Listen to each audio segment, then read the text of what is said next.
հայրիկիս անունով ավտոտնակը գրանցված է կադաստրում, ունենք կոդով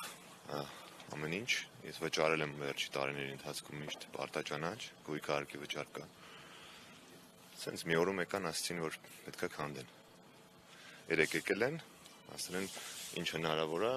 արժեքավոր, իրերը հանեք, փախցրեք, այդքանը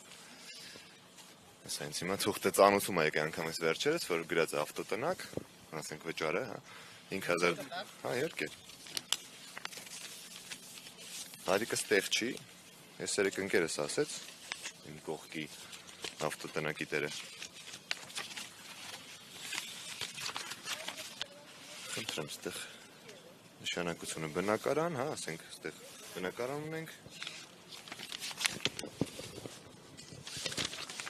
Նշած է նշանակությունը, շինության նպատակային նշանակությունը ավտոտնակ, վճարը 4204 դրամ։ Ամսական։ Չէ, սա տարեկան է, կարծեմ։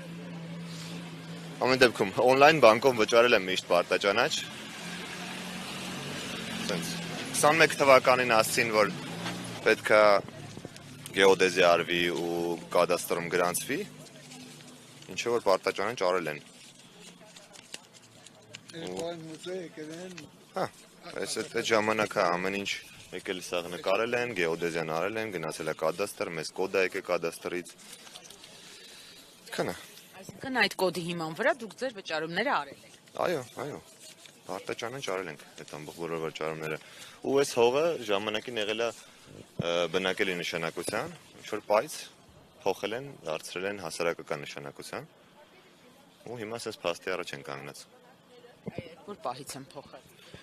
Եթե չեմ սխալվում 25 թվականից են ասում։ Ու տենց չեմ հետևել կոնկրետ այդ գործընթացին, բայց ինչ որ պայծ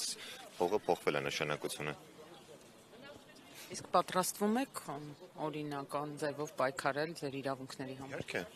օրենքի սահմաններում ինչ հնարավոր է փորձում ենք անել։